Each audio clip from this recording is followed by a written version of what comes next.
study that was done in the 1960s, and it was really commissioned by NASA because they wanted to know how to hire more geniuses. So they hired George Land and his team to go out and figure out like what makes a genius.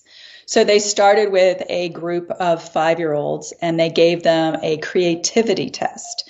So the way they defined genius was, how do you use your creative imagination to solve problems? And what they found was, of this group of 5-year-olds, 98% qualified as geniuses. Then they came back 5 years later when this group was 10 years old, and it was down to 30%. 5 years later at 15, it was down to 12%. And then I think they just kind of gave up in like disgust. But George Land took it further and went out and surveyed adults and found that only 2% of adults. And the thing that's also very interesting is he attributed this to school, 100% to school, that you would take a population, 98% genius, and dumb them down to 2%.